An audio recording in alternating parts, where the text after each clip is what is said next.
네,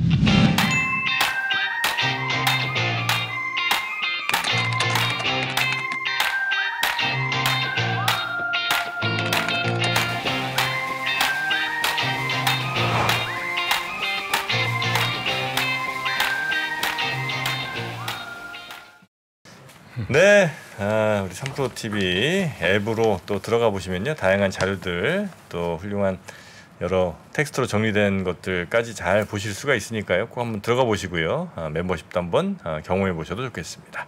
자, 그러면 이제 중국 이야기 좀 해야 될 때가 된 것 같은데요. 한국외대 국제지역대학원의 강준영 교수님 모시겠습니다. 어서 오십시오. 네, 안녕하세요. 네, 반갑습니다. 네, 교수님 반갑습니다.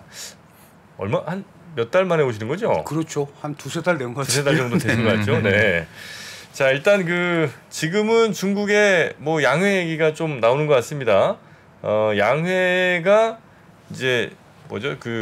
정치협상회의, 그다음에 네. 전국인민대표대회 두 개. 전인대가 이제 제일 큰 거죠? 네, 그렇습니다. 사실은 네. 제일 핵심이고. 네. 전국인민대표대회는 중국 헌법상의 최고 권력 기구입니다. 물론 공산당이 통치하지만 그래서 국가 통치 행위는 기본적으로 전국인민대표대회를 통해서 해야 되기 때문에 당이 다 할 수 없잖아요. 그런 의미에서 이제 전국인민대표대회를 통해서 모든 정책이 뭐 주석령이라든가 총리령, 국무원령으로 반포가 되기 때문에 실제로 경제활동 뭐 이런 부분은 작년 20차 당대회에서 큰 그림이 그려지고 경제공작회에서 다 했지만 그게 법으로 제정이 돼서 움직이는 거는 전국인민대표대회를 통해서 갈 수밖에 없는 그런 구조죠. 실질적으로. 그럼 몇 명이나 되나요? 네, 전국인민대표대회 대의원은 대개 3,000명 내외인데요. 약간씩 다릅니다. 그런데 이게 이제 전국인민대표대회는 직능 대표입니다. 그러니까 뭐 공산당원도 있고, 뭐 기업인 대표도 있고, 학계 대표도 있고, 공산당 대표는 당만 대표하잖아요. 작년에 보신 20차 공산당 대표대회는 공산당원들끼리 모여서 하는 거고, 전국인민대표대회는 직능 대표이기 때문에 그 중에는 뭐 인민해방군 대표도 있고, 옛날에는 많이 나왔죠. 소수민족들이 왜 자신들 복장 입고 와서 하기도 하고. 또 종교계 대표도 있습니다. 종교계 자유가 없다고 하지만 뭐 종교계 대표도 그 자신들 고유 복장을 입고 오고 그래서 굉장히 다양한 스펙트럼인데 핵심은 뭐냐 하면 공산당이 정한 부분을 전국인민대표대회가 고무도장처럼 추인한다. 명분은 없는 행사다. 그렇게 보면 그러니까 당에서 결정한 일을 절대로 뒤집거나 그럴 수가 없는 구조다. 그럼 거의 100% 그 투표를 하면 그렇게 되는 건가요? 네, 왜 그러냐 하면 그 당에서 작년에 예를 들어서 아주 간단하게 말씀드리면 정치국 상무위원 7명이 확정이 됐잖아요. 예. 그거는 이제 당의 정치국 상무위원이란 말이죠. 그러면 이번 전국인민대표대회가 왜 중요하냐 하면 작년에 당대회도 5년에 한 번 열린 회의예요. 그리고 올해 전국인민대표대회도 14차 대표대회인데 이 14차 전국인민대표대회도 5년에 한 번씩 큰 회의가 열립니다. 이게 전인대가 매년 열리는데 앞으로 5년 있다가는 이제 15차 전국인민대표대회가 열리겠죠. 그런데 작년에 20차 당대표대회에서 미래 5년 공산당을 이끌 핵심 인물들이 결정이 됐죠. 예, 7명. 그 사람들이 전국인민대표대회를 통해서 행정보직을 배치받습니다. 그러니까 저희 셋이서 공산당 대표대회에서 상무위원으로 뽑혔잖아요. 그럼 서열 1위가 국가주석, 서열 2위가 총리, 서열 3위가 전인대 상무위원장, 서열 4위가 정협주석. 그러니까 그 사람이에요. 당뇨가 바로 행정관료가 되는 5년에 한 번씩. 그래서 이번에 굉장히 관심을 받는 거고 그리고 작년에 뽑았던 정치국 상무위원들이 이제 행정보직을 배치받는다. 아주 간단하게 말씀드리면 그렇게 이해하시면 됩니다. 네네네. 이번에 그러면 전인대에서 제일 핵심 의제랄까 아니면 제일 중요하게 결정해야 될 혹은 뭐 제일 많은 사람들이 관심을 갖고 있는 그 이슈나 테마가 뭡니까? 기본적으로 전국인민대표대회는 그 매년 그 중국의 예산을 심의하고 그 결정하는 겁니다. 그리고 뭐 기구 개혁이라든지 뭐 이런 이제 다양한 또 특히 국방 예산 중에서도 국방 예산이 과연 어떻게 될까? 올해 또 늘어날 건가? 그리고 올 한 해의 경제 발전 얘기를 하면서 성장률을 도대체 얼마나 할 것인가 이런 것들이 매년 발표가 되거든요. 그래서 이번에도 이제 이 리커창 총리는 이제 3월 11일까지만 하고 이제 은퇴죠. 그럼 이제 다음 사람이 총리가 될 텐데 리창으로 지금 예상이 되는데 리커창 총리 발표는 올해 경제 성장률 5% 내외로 하겠다. 그리고 국방 예산은 전년 대비 한 7.2% 정도 증액하겠다. 뭐 이제 이런 얘기들을 한 거죠. 그리고 기구 개편도 이러이러한 걸 하겠다. 예를 들면 금융공작위원회를 다시 부활할 수도 있겠다. 그다음에 뭐 당 중앙 선전부가 통제를 더 강화해서 이 광전 총국이라는 광전 총국? 그게 뭐냐면 모든 문예 작품 이런 거 우리 한류하고 아주 관계가 있는 거예요. 그런 것도 다 통제하겠다. 그리고 무엇보다도 모든 국내 문제 공안이라든가 뭐 이런 거를 관장할 수 있는 중앙 내무위원회를 신설하겠다. 이런 국가 기구 개편 이런 것도 이 어쨌든 헌법상의 최고 권력기구이기 때문에 전국 인민대표대회를 통해서 이루어진다. 이제 우리가 이 3프로 TV가 경제에 대해서 관심이 많으시니까 네네. 가장 중요한 거는 경제 성장률을 얼마로 정하고 예산을 어떻게 편성하느냐. 네. 뭐 적자 예산이 어차피 편성이 되는데 얼마나 할 거고 올해 소비자 물가 지수는 어떻게 이 관리할 거고 뭐 이제 이런 얘기들. 뭐 R&D 투자는 얼마를 할 거고 이제 이런 얘기들이 이런 해마다 1년에 한 번씩 작은 회의가 열리고 5년에 한 번씩 큰 회의가 열리는데 올해가 큰 회의입니다. 네. 그런데 어쨌든 올 한 해에 중국 정부의 시정 보고를 하는 그게 이제 정부 공작 보고라고 많이 들어보셨죠? 공작이라는 말이 들어가니까 좀 이상한데 예, 정부 업무 보고입니다. 네네. 정부가 이렇게 올해 한 해에 정책을 펼치겠다 이런 거를 하는 거죠. 그래서 네네. 경제 성장률 그다음에 재정 예산 이런 것들이 항상 전국 인민대표대회 포인트다 이렇게 보시면 됩니다. 그러면 아까 교수님 말씀인데 5% 정도 했으면 항상 이제 GDP를 올리려면 우리나라도 그렇고 부동산이라든지 건설 투자 뭐 그런 것들을 활성화해서 GDP를 옛날에도 우리나라도 그렇지만은 그렇습니다. 그러면 중국 같은 경우는 5%로 했다는 거는 지금 부동산이 뭐 그림자 금융이라든지 그래서 죽어 있는데 뭐 올해도 뭐 부동산의 활성화가 안 되는 건가요? 그렇죠. 그러면? 안 된다기보다도 굉장히 보수적으로 잡았다라고 저는 표현을 하고 싶습니다. 왜 그러냐 하면 작년에 3.0% 성장을 했어요. 네. 코로나 팬데믹 기간이니까 또 아주 나쁜 성적이라고 할 수는 없습니다. 그런데 락다운도 있었고 그렇기 때문에 위드 코로나로 전환을 하면서 시장의 기대는 5.5%, 6% 그리고 일정한 경기 부양책 이런 게 따라올 걸로 예상을 했는데 지금 사실 중국은 소비 심리가 일단 얼어붙어 있고 잘 아시다시피 미국의 대중 압박이 이게 또 장난이 아닙니다. 지금 의회까지 나서서 아주 강력하게 지금 통제를 하고 있고 네. 그다음에 소비도 안 되고 이게 이런 상황에서 섣불리 부동산 시장 활성화 정책을 잘못 내놓으면 이게 또 경제가 통제불능이 될 수도 있단 말이죠. 그러니까 일단은 안정적으로 가자. 그리고 우리도 코로나를 잘 통제하고 있고 지금 많은 국가들이 그렇게 하고 있지만 중국은 아직도 지방 소도시나 농촌 같은 데는 제대로 통제가 안 되는 걸로 지금 돼 있거든요. 그러면 적어도 그게 나올 때까지는 많은 전문가들이 상반기까지는 좀 보수적 기조를 유지하지 않겠느냐 이렇게 판단을 하거든요. 그런 의미에서 우리가 생각하는 것보다 이 경제 성장률이 좀 낮게 제시가 된 게 아닌가 이렇게 인식을 해볼 수 있습니다. 왜냐하면 소비가 진작이 돼야 되는데 네. 소비가 겁이 나는 거죠. 중국 국민들도. 중국 인민들도 몇 년간 지나다 보니까 부동산 좀 사라 활성화시키고 그랬는데 부동산 사는 것보다는 저축을 하게. 그다음에 대출금 갚으려고 그러고. 그래서 빨리 자기 안전자산을 만들기 노력을 한단 말이죠. 그러니까 시장에 돈이 안 풀리는 거예요. 그래서 작년에 경제 공작회의라는 걸 또 하거든요. 해마다 이제 다음에 걸 할 때. 그래서 유동성 계속 공급하겠다. 그러나 안정적인 관리를 할 거고 갑작스런 소위 경기 부양책을 내지는 않을 거다라는 메시지를 이미 줬습니다. 거기다 더 잘 아시는 내용입니다마는 연준이 또 계속 뭐 금리를 또 올릴지도 모르겠다. 이 매파 심리, 매파 연준이 지금 미국에 계속 그러니까 이걸 그럼 어떻게 조정을 해야 되느냐. 소비 심리가 죽으면 기본적으로 공장 가동이 안 될 수밖에 없잖아요. 그럼 이런 악순환 고리에 빠져 있기 때문에 지금 중국은 빨리 이 부분을 안정화하는 데 초점을 맞추고 있고 지금 지적하신 대로 자칫 잘못하면 그림자 금융이 터져버리면 금융위기로 바로 갑니다. 그러니까 이걸 어떻게 관리를 하느냐 이 부분이 지금 중국의 가장 큰 핵심 문제다 이렇게 볼 수 있을 것 같아요.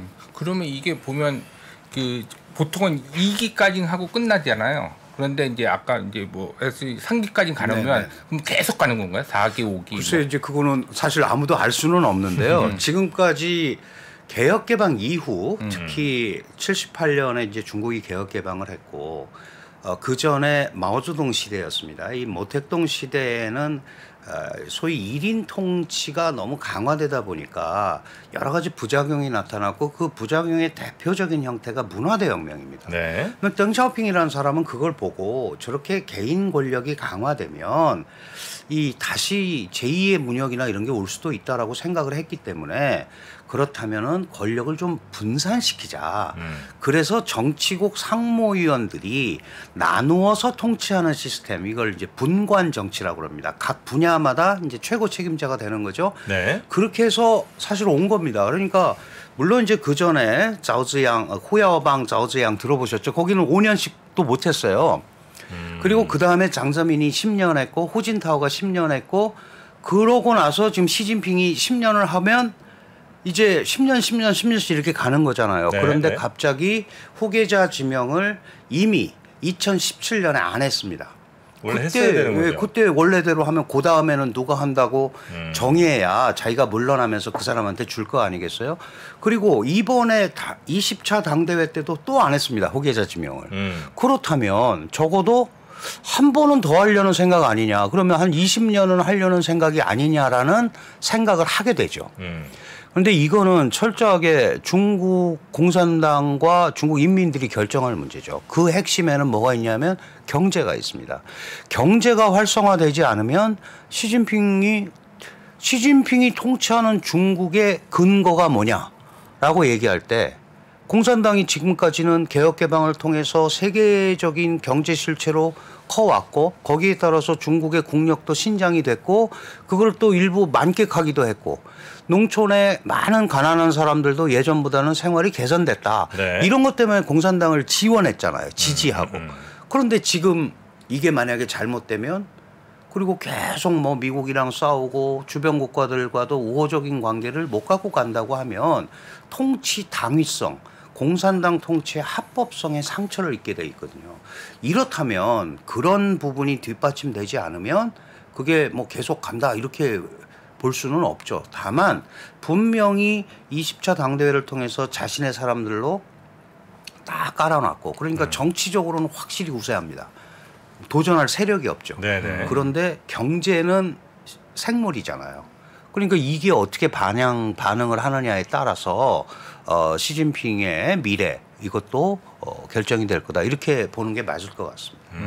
제가 왜 물어봤냐면 아까 이제 국방비를 7% 증액하고 그러면 이제 약간 이제 지금 급박하게 돌아가는 게 우리나라가 일본하고 뭐 합의도 본 것들이 이제 미국에 대한 안보 이슈, 큰 이제 중국에 대항하는 안보 이슈로 큰 의미에서 뭐 그런 것 같은데 네, 네. 그렇게 빠르게 돌아가면서 뭐 일본도 방문하고 미국도 방문하고 그런 와중에 이제 시진핑 독재 체제로 가면 이제 대만 이슈가 국방비를 증강하면서 또 있을 것 같아서 또 안보 대 안보로 좀 위기 의식이 있을 것 같아서 당연히 그렇죠. 그리고 특히 지금 이제 미 의회나 특히 트럼프 때부터 바이든 행정부도 대만 지원을 아주 노골적으로 하고 있거든요. 작년에 펠로시 하원 의장이 방문하지 않았습니까? 그리고 올해 새로 출범한 제118기 미 의회의 하원 의장은 공화당의 메카시 의장인데 메카시 의장이 계속해서 나도 4월쯤에 대만을 방문할지 모른다 이런 걸 흘렸어요. 네. 그런데 그렇게 되면 또 대만에 대한 압박이 굉장히 강해질 거거든요. 그랬더니 이번에는 또 차이잉원 대만 총통이 내가 미국을 방문할 수도 있다. 이게 사실은 중국을 자극하는 거죠. 결국 중국은 이 양안 문제라든가 특히 한미일 삼각 안보 협력이 강화되는 부분을 자기가 사실 어떻게 할 수는 없잖아요. 그러니까 지속적인 군사력, 국방비 증액을 통해서 군사력을 강력하게 갖추는 것이 1차적으로 제일 중요하다고 생각하는 거예요. 그래서 국방비 증액을 계속하고 있고 아주 대표적으로 지금 사실 핵폭탄 말고 뭐 하늘에 떠 있는 우리가 이제 보통 얘기하는 뭐 B1B 이런 전략 폭격기 말고 세계를 지배하는 거는 해상 군사력입니다. 해상 군사력의 핵심은 항공모함 전단인데 미국이 지금 현재 12개의 항공모함 전단을 운영하고 있어요. 근데 중국은 지금 벌써 3개 전단을 출범시켰습니다. 전투력은 둘째치고 2025년까지 하나 더 출범시키겠다는 거고 2049년까지 10개의 항공모함 전단을 출범시키겠다. 그럼 우리가 일반적으로 중국은 대륙 국가, 내륙형 농업 국가 옛날에 그랬잖아요. 네. 근데 원양 작전을 본격적으로 하겠다라는 거를 전 세계에 공포하는 거고 그렇다면 해상을 지배했던 미국의 정면으로 도전하는 거다라고 미국이 판단을 하는 거예요. 그러니까 국방비 증액을 통해서 주로 그게 이제 해상 군사력이 주로 투사가 되는데 그걸 통해서 강력한 현대화된 군체제를 만들겠다라는 것이 시진핑의 강군몽입니다. 강한 군대의 꿈. 네. 이제 이렇게 지금 이게 흐름이 흘러가는 거예요. 그러니까 그걸 가지고 지속적으로 대만에 대한 위협이나 압박이 계속될 수밖에 없다. 그러나 실질적으로 침공을 하거나 이런 건 또 별개의 문제입니다. 왜냐하면 확실하지는 않잖아요. 대만과 중국 간에는 대만 해협이라는 135km에 달하는 바다가 있습니다. 바다를 건너와야 되고 물론 미사일 공격하겠죠. 대만도 세계 8번째 크루즈 순항 미사일 개발국입니다. 그러니까 상당 부분의 미사일이 중국을 겨냥하고 있고 그만큼 피해를 봐야죠. 물론 대만이 이길 수는 없을 것 같아요. 그럼에도 불구하고 상당한 저항이나 이게 되면은 중국도 큰 상처를 입을 거고 침략자가 될 거고 이제 이런 흐름으로 가는 거죠. 어떤 조건이 되면 중국이 그런 선공을 할 수 있습니까? 중국은 이제 공식적으로는 3가지 경우를 얘기합니다. 네. 대만이 독립하는 경우, 대만이 독립을 선언하는 경우, 독립에 준하는 행위를 할 경우, 예를 들면 국호를 바꾼다거나 대만공화국, 뭐 우리는 중국하고 관계없다거나 네네. 또 하나는 대만 문제에 외세가 개입하는 경우. 개입할 외세는 미국밖에 없어요. 그럼 왜 그러냐 하면 1979년 1월 1일에 중국과 미국이 수교를 합니다. 그러면 중국과 수교하는 모든 국가는 대만과 단교해야 되는 게 중국의 원칙이에요. 그래서 우리도 중국과 수교하느라고 대만과 단교한 겁니다. 그런데 대만의 지정학적 중요성이 워낙 있기 때문에 미 의회에서 그해 4월에 대만 관계법이라는 걸 만들었어요. 대만의 현상을 유지시켜주기 위해서 일정한 관계를 유지하고 또 대만의 안보를 보장하기 위해서 무기도 팔 수 있다. 이게 대만 관계법이에요.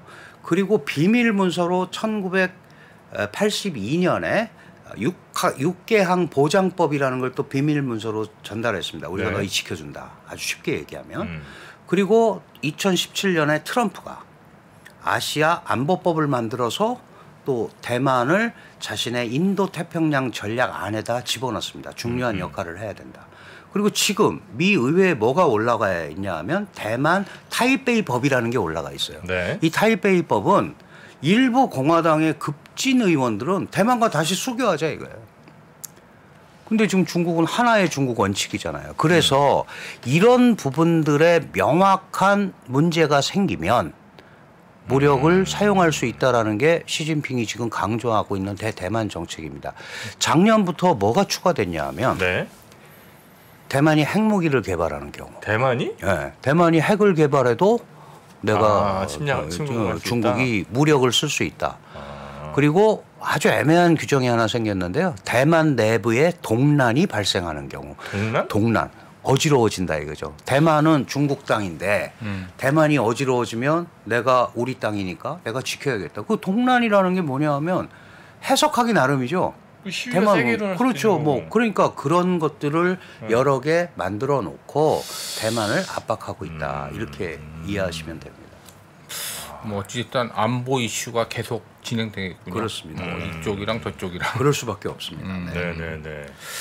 그러면 이게 교수님이 봤을 때 발표를 딱 느꼈을 때 상반기까지는 좀 보수적으로 운영한다. 네. 그럼 우리가 또 중국에 수출하고 시크릿컬 주식들이 갖고 월요일 날5% 발표되면서 월요일 날 많이 빠졌거든요. 시크릿컬 주식들이. 그렇습니다. 그러면 조금 상반기까지는 좀 기대하기는 좀 근데 이제 한 가지 변수가 있죠. 변수가 왜냐하면 그 리커창은 이제 물러나는 총리입니다. 물러나는 총리가 발표를 한 거잖아요. 그럼 이제 실제로 신임 총리는 이제 3월 12일부터 기자회견을 하고 새로운 그 정책들을 올해 정부의 기본 방향은 그렇지만 각 분야별로 새로운 정책들이 나올 가능성이 얼마든지 있습니다. 그러나 전반적인 흐름이 보수적인 성향을 띠고 있다는 거죠. 왜냐하면 아직 안정이 안 됐기 때문에 여기에 갑작스러운 경기 부양이나 그리고 중국은 그런 아픈 상처가 있습니다. 2008년에 미국의 서프라임 모기지 사태가 났을 때 그 당시에 약 4조 위안 그러니까 우리 돈으로 한 800조 우리나라 예산이 그때 500조가 안 됐을 때예요. 네. 그 800조를 경기 부양 정책 을 통해서 집어넣었는데 그 돈이 경기 부양으로 간 게 아니고 반은 부동산으로 갔고 반은 주식으로 갔어요. 지금 중국 부동산과 이 주식 시장의 거품은 실제로 그때부터 양성이 된 겁니다. 그러니까 중국은 섣부른 경기 부양책을 잘못하면 그게 우리가 생각하는 대로 돈이 안 갈 수도 있다는 생각을 많이 하는 거죠. 중국이 의지를 갖고 돈을 풀었는데 그게 의지대로 안 가기도 해요? 그렇죠. 일정 부분은 시장 경제 메커니즘이 기능을 하잖아요. 그리고 무엇보다도 지방 정부는 모든 거를 중앙 정부가 다 컨트롤할 수 없거든요. 지금 아까 그림자 금융 얘기도 하셨지만 LGFV라는 게 그런 거 아니에요. 꽁수를 부려서 이 지방 정부 소위 적자나 그 채권으로 안 잡히는 방법을 만들다 보니까 페이퍼 컴퍼니 같은 거 하나 만들어서 야 니네가 조달하고 만약에 적자가 되면 니네가 책임져. 잘못되면 도산시키고 그러면 중앙정부 적자로 안 간다. 그 지방정부 적자로 안 간단 말이죠. 이런 식의 틀을 많이 썼고 거기에는 또 중앙정부도 하도 해외에서 중국의 지방정부 적자가 심하다고 하니까 2014년부터 이미 이렇게 한 겁니다. 이게 10년이나 된 거거든요. 네. 그런 게 지금 이제 골문 거죠. 그래서 지금 지적하신 대로 이게 중앙정부가 그럼 제대로 이걸 통제를 못하는 거 아니야? 라고 얘기하시는데 실제로 그런 부분이 이게 하다 보면은 어떻게 할 수 없는 부분으로 가는 것도 상당히 많죠. 지금 이제 그런 부분들이 주로 부동산이라든가 이런 재정 적자, 지방정부 부채 문제라든가 이런 데 많이 얽혀 있다. 그런 것들이 지금 시진핑을 굉장히 경제적으로 압박을 하고 있는 겁니다. 그럼 그렇게 이제 좀 보수적인데 그럼에도 불구하고 뭐 리창이 뭐 12일 날 조금 조금 밝게 볼 수 있는. 네, 밝게 볼 수 있다면은 어쨌든 중국이 리오프닝을 하잖아요. 지금 그러면 이 상태로 가면 안 되거든요. 그러면 어떤 부분인가는 뭔가 중국 국내에도 그렇고 세계적으로 메시지를 줘야 됩니다. 그런데 지금 이제 중국이 다른 거는 할 게 별로 없는 상황이고요. 할 게 없다라는 게 다른 뜻이 아니고 국제사회가 별 신뢰를 안 해요. 그러면은 중국의 경제라는 거는 기본적으로 내수.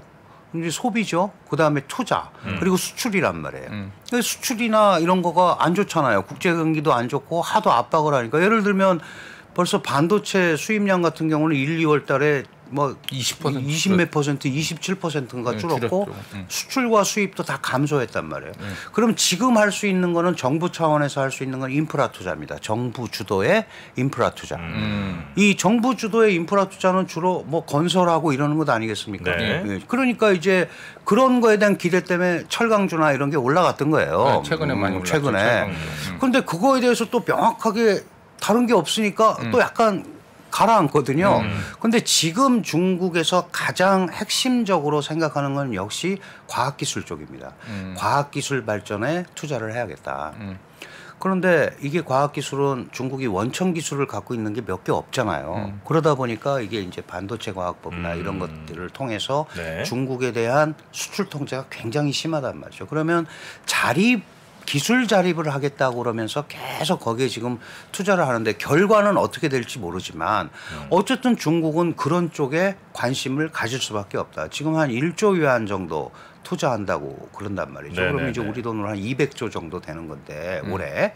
그러면 그런 거를 투자를 하는데 지금까지 반도체에 천문학적인 돈을 쏟아넣는데 반도체 기업은 거의 도산이 됐고 그러면 새로운 형태로 뭔가 움직여야 되고 그렇다면 그런 부분에 저는 이제 우리 기업들 좀 공간이 있을 거라고 생각을 하고요. 물론 이제 미국의 통제를 받는 게 있지만 그렇지 않는 것도 있습니다. 우리가 꼭 하이테크 기술만 있는 거 아니거든요.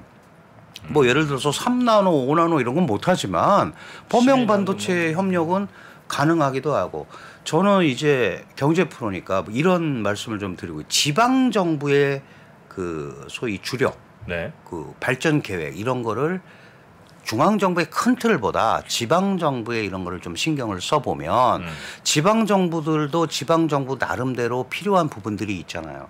이게 전국 인민대표대회는 중앙에서 하는 전국 인민대표대회고 이게 네. 열리기 전에 지방 인민대표대회가 다 열립니다.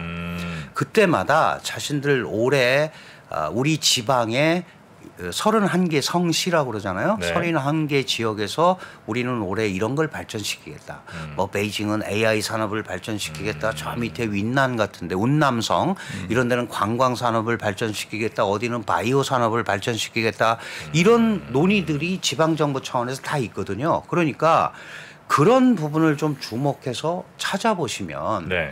저는 뭐 제가 하나씩은 못 봤습니다만은 분명히 그런 게 있고 네. 일부 지역이 물론 이제 뻥튀기에서 올해 얼마 성장하겠다라는 거를 내세우기도 해요. 네네. 중국이. 네네.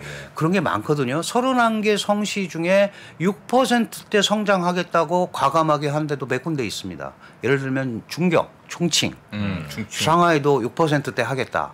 이게 많은 지역이 그렇게 했거든요. 그러니까 리오프닝의 기저 효과를 가지고 리오프닝을 하겠다고 하는 거니까 물론 여러 가지 어려운 상황이 있지만 적어도 작년보다는 분명히 열린 시장이 있을 거고 그런 부분에 좀 주목을 해서 보자 이런 생각을 해야 되고요. 네.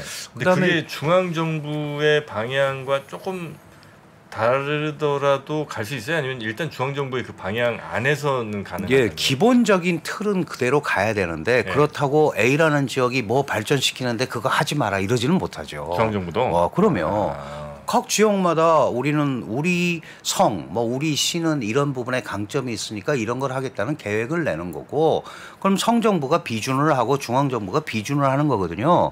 일정 부분 뭐 액수가 이상이 되면 네. 그러면 그런 것들은 큰 틀에서는 통제를 받지만 그 안에서의 움직임. 그 우리한테 약간 뭐 고무적인 것까지는 아닐 수도 있지만 지금 네. 중국의 지방 정부들이 우리나라에 소위 그 방문을 하겠다는 데가 많습니다. 중국의 지방 정부가 예를 들어서 뭐 요녕성 뭐 이런 데가 투자 유치하러 가겠다. 그러니까 지방 정부도 자신들이 살기 위해서 일정 부분 그런 교류 강화 이런 부분들에 대해서는 또 이 행동을 하는 거거든요. 그러니까 네. 그게 꼭 뭐 중앙 정부와 대척점에 서서 하는 건 절대 아니기 때문에 그런 부분을 좀 찾아서 지금 근데 하는 게 우리나라가 좋다 이거죠. 중국에 가서 뭔가 사업하거나 뭐 이런 거에 대해서 중앙 정부는 별로 싫어하거나 이런 건 없어요? 혹시 자본 들어오는 거에 대해서 싫어할 일은 전혀 아, 그건 없죠. 없습니까? 우리가 안 가는 거죠. 왜냐하면 환경이 너무 나쁘니까. 네, 그렇죠. 신뢰성도 많이. 지금 이제 중국이 뭐 5% 성장을 제시했다 그러는데 시진핑이 2049년에 세계 최강의 국가가 되는 게 꿈이라고 선언했잖아요. 19차 당대회에서. 그럼 역산을 해서 가보면 연평균 4.75%를 계속 성장하면 세계 최강의 경제력을 갖출 수 있죠. 세계 최강의 경제력. 무슨 네. 뭐 모든 분야에서 다 세계를 리드할 수는 없으니까. 우리가 미국이 힘이 빠졌다고 하면서도 미국을 볼 수밖에 없는 게 우리가 지금 쓰고 있는 금융 시스템이 미국 겁니다. 네. 그리고 해상 누가 통제하느냐? 미국이 통제합니다. 그리고 거기에서 나온 교역을 역시 달러를 가지고 움직이잖아요. 이런 시스템을 제공하기 때문에 중국이 그런 중국만의 시스템을 가지고 그걸 대체하기 전에는 중미 관계가 파국으로 가기가 굉장히 어려운 거죠. 둘 다 살기 위해서는. 다만 미국의 입장에서는 중국 너희는 내 말을 듣고 내 밑에 들어와서 해야지 왜 따로 주방을 차려가지고 너희는 너희대로 하고 우리한테 대들려고 그러느냐 이런 거에 싸움이거든요. 그러면 시진핑은 지금 선언을 했습니다. 우리도 국제사회의 질서의 새로운 제정자가 되겠다. 그리고 지금 그거를 내세우고 있는 거거든요. 네네. 이 부분을 미국이 억셉트하지 못하겠다라는 겁니다. 그래서 너희는 우리랑 같이 갈 수 없다. 이미 트럼프 때부터 그랬잖아요. 너희는 독재 정권이고 약탈 경제를 시행하고 있기 때문에 이 규범화된 우리 민주 자유 가치 동맹과 같이 갈 수 없다. 이거를 하면서 이데올로기 가치 싸움까지 하고 있는 겁니다. 이런 상황에서 미국으로부터 그래도 대접받는 국가가 되기 위해서 중국이 마지막으로 끝까지 가야 되는 게 바로 뭐예요? 군사력이에요. 그러니까 군사력에 계속 투사할 수밖에 없는 이런 구조가 형성이 됐다. 이렇게 이해를 하시면 될 것 같습니다. 그럼 다른 측면에서 여쭤보면 아까 강전 총국도 말씀하셨지만은 여태까지는 이제 한한령이 지배해서 걔네들은 없다고 하지만은 네. 반드시 그렇죠. 허가들을 안 해주니까 지배해서 이제 최근엔 조금 풀리는 기미가 보이는데 그렇습니다. 네. 교수님은 어떻게 생각하세요? 이제부터는 자연스럽게 허가도 잘 내주고 계속 지속이 될 것 같나요? 아니면은 그냥 뭐 하나의 페인트? 뭐 그런 건가요? 일종의 이제 제스처를 좀 보인 건 분명합니다. 우리가 그 뭐 시간이 지난 거지만 우리 게임 파노도 예를 들어서 허가를 해줬고 며칠 전에는 상해에서 한국 드라마 일종의 그 상영회가 있었는데 뭐 상해 시민들이 줄을 엄청 섰습니다. 아, 그래요? 네, 그러니까 그것도 일종의 이제 메시지거든요. 중국도 이렇게 하니까 한국도 좀 이렇게 했으면 좋겠다. 그래서 사실은 중국이 한국을 계속 압박하기는 쉽지 않습니다. 왜냐하면 물론 압박할 수 있죠. 그런데 그렇게 하면 할수록 그렇지 않아도 미국 쪽으로 가 있는데 한국의 대미 경사를 더 촉진할 수밖에 없고 한국의 대미 경사가 강화된다는 것, 다시 말씀드리면 한미 동맹이 계속 강화된다는 것은 미일 동맹과 함께 중국이 가장 부담스러워하는 한미일 삼각 안보 협력이 강화되는 거거든요. 그래서 계속 우리한테 균형작 좀 가운데 있으라. 가운데 있기가 어렵잖아요. 그러니까 네네. 더 이상 미국으로 가지 말라라는 메시지를 계속 보내면서 그런 유화적 제스처도 할 거다. 그럼 우리는 일정한 부분에 대해서는 그런 부분을 좀 받아들이고 하는 척도 하면서 실제로 경제에 있어서는 매우 실리적인 그런 모습을 취해야 된다라는 말씀을 드리고 싶습니다. 아까 양안 관계 말씀하셨잖아요. 네네. 중국과 대만. 그렇게 으르렁거리는데도 교역액이 계속 늘고 있어요. 아, 대만과 중국이? 예. TSMC의 반도체는 연 20-30%씩 계속 중국에 더 팔고 있습니다. 그렇게 으르렁거리는데 중국의 기업인들은 대만한테 TSMC한테 반도체 안정적으로 공급해달라고 얘기하고 있습니다. 이 실용적이잖아요. 예를 들어서 우리와 중국은 그렇게 하기는 어렵지만 네네. 상당 부분은 얼마든지 그런 공간을 찾을 수 있다. 그리고 최근에 바이든 리스크가 생겼잖아요. 네. 우리가 IRA나 반도체나 이런 데서 뭐 초과 이익은 뭐 달라 그러면 예를 들어서 그런 부분에 대해서도 우리가 이 중국 레버리지를 가지고 있어야 그런 또 얘기를 할 수 있는 거거든요. 너무 일방적으로 그러면 한국의 삼성과 SK 하이닉스는 어떻게 하냐. 해외 공장 거기밖에 없는데. 그럼 미국으로 다 가면 미국이 다 사줄 거냐. 그건 아니잖아요. 네네. 그러면 그런 부분에 대한 절충점을 찾는 노력을 해야 되고 그게 또 중국의 거꾸로 레버리지가 될 수 있습니다. 그러면서 이 조정을 해야 물론 어렵습니다. 네, 지금까지 그렇게 하려고 했지만 그러니까 일방적으로 뭐 하는 거는 실제로 쉽지가 않다. 그러나 중국이 워낙 고립의 길을 가고 계속 저런다면 우리도 중국 포션을 줄이는 수밖에 없지 않겠느냐라는 게 왜냐하면 기업 환경이 안 좋으니까. 네네네. 그리고 이번에도 실제로 감세 정책 같은 거는 안 나왔거든요. 그 전에는 트럼프가 감세 정책을 통해서 해외 기업을 많이 유치하려고 그러니까 뭐 5년 전 전인대에서는 감세 정책을 대대적으로 발표했었습니다. 우리 오면 뭐 저 영업세도 깎아주고 뭐 해가 있다. 근데 이번에는 감세 정책에 대해서 얘기하지 않았어요. 그리고 R&D 투자 금액도 발표하지 않았습니다. 그러니까 굉장히 신경을 쓰고 있는 거예요. 그런 걸 잘못 얘기했다가 문제가 생길까 봐. 중국 제조 2025 얘기도 안 했다고 많은 사람들이 아 중국이 뭐 그런 거 이제 손 띈 거 아니냐. 절대 그렇지 않습니다. 그거는 중국 제조 2025가 반도체 자립하고 온갖 미국과 경쟁하는 AI 산업이라든가 최첨단 산업 발전 방안인데 그거를 다시 이런 시진핑 3기 체제의 강성 체제가 그거를 하겠다고 다시 내놓으면 엄청난 또 미국의 역풍을 받게 돼 있잖아요. 그러니까 실제로는 중국 제조 2025라는 말은 안 하면서도 그중에 핵심 부분에 대한 투자, 그 대표적으로 AI나 반도체 같은 거잖아요. 그래서 이번에도 보시면 아시지만 텐센트나 알리바바나 이런 부분, 소위 빅테크 기업에 대한 뭐 지원한다고 그랬지만 사실은 이런 부분보다는 AI, 반도체 기술 기업, 유통 기업보다는 기술 기업에 대한 지원은 계속 얘기를 하고 있단 말이죠. 그러니까 결국은 기술 기업은 밀어주려는 생각이 분명히 있다. 그렇다면 그런 부분에 분명히 공간이 있을 수 있다. 그렇게 봐야 될 것 같습니다. 네. 그러면 우리 입장에서 봤을 때는 드라마 콘텐츠라든지 뭐 엔터라든지 그렇습니다. 그런 부분들에 대한 또 중국 수출이 다시 올해는 좀 가시화될 수 있다고 예전만큼 막 그렇게 될지는 모르겠습니다만은 적어도 일정 부분 그거는 이제 주고받는 것도 있잖아요. 네.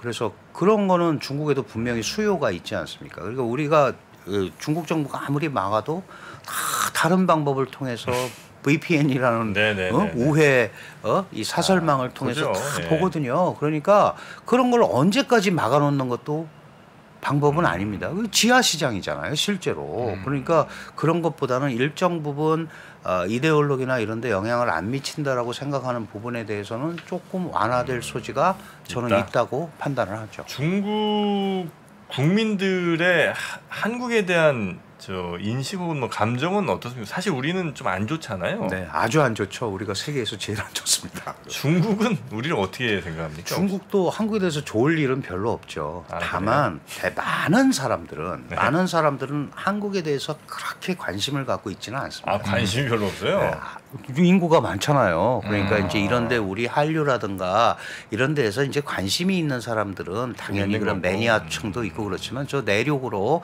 작은 데로 가면은 소위 한국이라는 데 대해서 그렇게 크게 그런 걸 안 가지고 있는데 싫고 나쁘고 이게 문제가 뭐냐면 우리가 이제 사드 사태 이후에 그 한국도 그렇고 중국도 그렇고 다 자기 입장이 있잖아요. 그런데 중국이 관영 언론을 통해서 미국 편만 드는 한국, 미국에 앞장서서 중국을 압박하는 한국 이런 메시지를 계속 줬잖아요. 그러다 보니까 중국의 많은 사람들이 한국은 미국 편만 들고 중국 얘기는 하나도 안 듣는다. 우리 입장은 고려하지 않는다. 물론 우리 입장도 중국이 전혀 고려하지 않죠. 그러다 보니까 이게 이유 없이 서로에 대한 감정이 상한 이런 문제가 생긴 거예요. 그래서 지금 지적을 잘 하셨습니다만 제일 중요한 게 뭐냐면 이 국민 감정이 악화되면 이 풀기가 굉장히 어렵습니다. 다른 거는 뭐 경제 논리에 의해서 가는데 그러니까 싫어지는 거예요. 그냥 아유 중국 그냥 싫어. 여행 갈래? 중국 그냥 안 가. 이런 얘기가 돼버린단 말이죠. 그러다 보니까 우리가 그런 부분은 양국 정부가 이건 관리를 해야 됩니다. 관리를 이 정치적으로 이용하거나 이러면 안 되고 이용은 많이 하는 것 같은데. 그렇습니다. 서로 좀 그런 부분이 없지 않아 있는데요. 그런 것보다는 이게 사실은 민간 교류, 일본과 중국도 그렇게 싸우지만 민간 교류 다 합니다.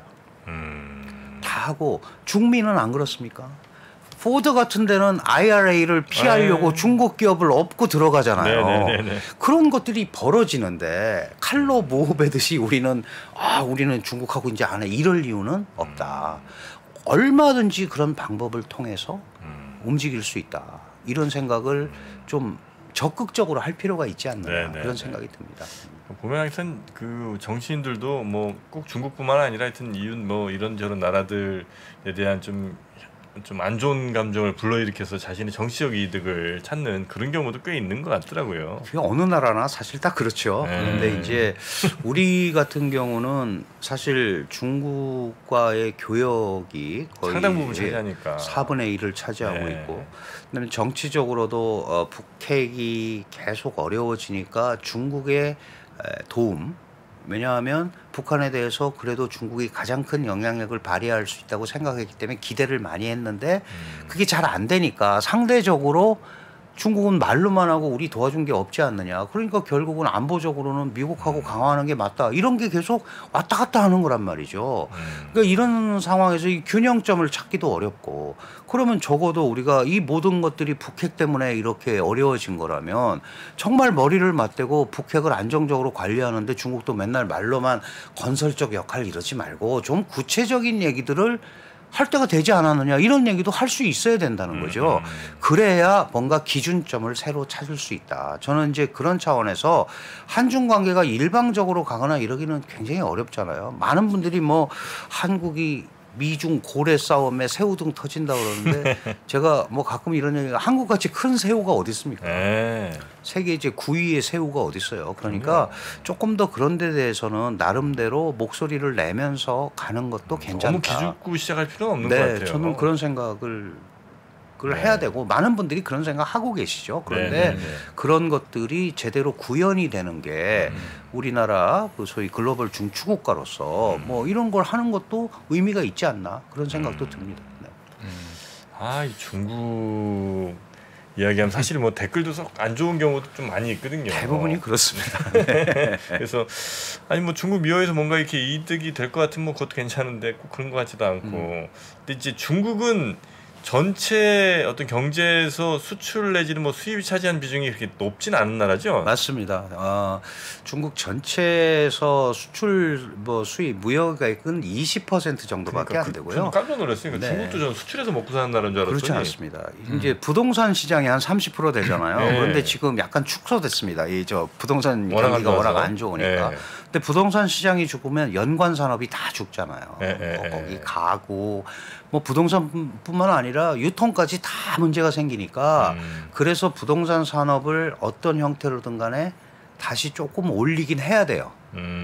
올리긴 해야 되는데 지금은 잘못 올리면 경제가 상당히 어려워질 수도 있고, 또 아까 말씀드린 그림자 금융이 폭발할 수 있기 때문에 굉장히 조심을 하면서 보고 있고, 그런 거를 다 통제하기 위해서 중앙금융위원회를 다시 복원하려고 하는 노력도 하는 거거든요. 많은 경제 전문가들은 결국 이런 걸 보면 다시 중앙으로 모든 걸 모으는 거 아니냐, 그러면 더 통제력이 강화되는 건데 잘 되겠느냐라는 우려들 하기도 합니다. 그런데 지금 이제 시진핑 정부, 이제 리창이 그나마 부총리를 안 거치고 중국 경제를 안 만져본 사람이 총리가 되잖아요. 그래서 이제 그런 걱정도 하는데, 실제로 리창은 친기업적인 성향이 나름대로 강한 사람이에요. 리창이 상해 총서기 할 때 테슬라 공장을 유치했습니다. 그때 원래 그거 안 되는 건데 자기가 당석이니까 직접 나서서 법까지 고쳐가면서 유치를 할 만큼, 그 중국에는 이 절강성의 온주라는 지역이 있는데, 이 온주 출신의 온주 상인은 유태인과 비교되는 상인 기질이 아주 센 사람인데 그쪽 출신입니다. 뭐 거기 출신이라고 다 그러는 건 아니지만 기업적인 그런 마인드가 나름대로 조금 있어서 그래도 그런 부분을 좀 하지 않겠느냐. 그런데 이게 시지아준이라고 이제 시진핑의 사람들이니까 큰 틀을 벗어나서 리커창처럼 이제 속된 말로 대들거나 그러지는 못할 거 아니냐라는 데 대해서 약간 우려를 하고 있는데, 일단은 상반기 정도는 조금 지켜볼 필요가 있다. 왜냐하면 중국이 더 안정이 돼야 되니까 지금 상황에서 갑작스러운 부양책은 오히려 중국 내부가 움직이는데 상당히 부담이 될 수도 있거든요. 그런 거를 중국 정부가 지금 고민하는 것 같습니다. 네네네. 그런 게 있군요. 자, 그럼 이제 시간이 이제 거의 다 됐는데, 중국 투자하신 분들도 이제 꽤 있거든요. 저를 포함해서 뭐 홍콩 통해서 혹은 뭐 중시장 이렇게 하신 분들이 계신데, 뭐 아주 먼 얘기는 아니더라도 뭐 양회 끝나고 한두 달 요 정도의 중국 혹시 주식시장 같은 거는 어떻게 될 거로 보시는지. 저는 어쨌든 분위기는 중국이 좋은 쪽으로 상승하는 그래요? 쪽으로 잡아야 될 겁니다. 그런데 해마다 이 양회가 끝나고 나면 항상 올랐거든요. 뭐 그래요? 심하게 오르더니 20%도 오르고 그랬어요. 그 부양책을 발표하니까. 그런데 올해는 부양책이 이제 시장의 기대만큼은 안 나왔습니다. 그러나 적어도 중국이 리오프닝을 하겠다고 선언을 했고 네. 국제적으로 중국 경제가 다시 살아나고 있다는 걸 보여줘야 되거든요. 그게 보여주지 않으면 미국의 압박이 계속 끌려갈 수밖에 없습니다. 그러니까 중국도 중국 나름대로 우리가 여기서 살아나고 있고 중국이 가지고 있는 글로벌 밸류 체인도 일정 부분 기능한다라는 걸 세계에 보여줘야 되니까 아무것도 안 하고 있을 수는 절대 없다. 그렇다면 일정 부분 그리고 작년에 워낙 안 좋았었기 때문에 전인대 끝나고 나서는 일정 부분의 상승은 분명히 있을 수밖에 없고 네. 그리고 거기에 이제 전인대 끝나고 나서 이제 국무원령으로 총리령으로 각종 조치들이 나올 겁니다. 이제 그거에 따라서 아주 크게는 안 하겠지만 뭐 3% 5% 내에서 상승장은 가지 않겠느냐라고 예측하는 사람이 많이 있습니다. 예측입니다. 네네네. 그러니까 예측. 네, 예측이 대체로 근데 과거에 그 양이 끝나고 나면 어쨌든 이제 그렇죠. 부양책이 나오니까 네, 좀 네. 많이 갔었던 건 사실이군요. 아, 중국. 아니 또 ETF도 하나 있는데. 그래요? 그 친구도 좀 마이너스가 좀 있어서 아유. 언제 좀 좋아지나 답답해서 한번 좀 여쭤봤습니다. 그래도 1월 달, 2월 달까지 중국장 괜찮았어요? 예. 나만 안 간다. 제가 좀 잘못 고른 모양입니다. 네.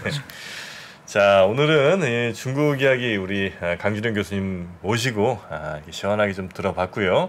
또 중국과 관련된 변수들이 계속해서 앞으로 좀 더 많아질 것 같으니까 우리 교수님 좀 더 종종 자주 모시고 네, 이야기 더 그러겠습니다. 듣도록 하겠습니다. 자, 오늘도 함께해 주셔서 너무 감사하고요. 네. 조심히 들어가시죠. 예, 고맙습니다. 감사합니다. 예. 네. 장 시작 전부터 종료까지 쏟아지는 수많은 뉴스와 정보들. 이 중에서 어떤 것이 투자에 정말 도움이 되는 정보일까요? 3프로의 증시 셔터맨 박근영 마스터가 직접 정보를 선별하고 투자의 힌트를 드립니다. 시간도 아끼고 투자 아이디어도 얻는 시간, 박근영 부장의 마켓 힌트와 함께 하세요. 자세한 사항은 3프로TV 앱과 홈페이지를 확인하세요.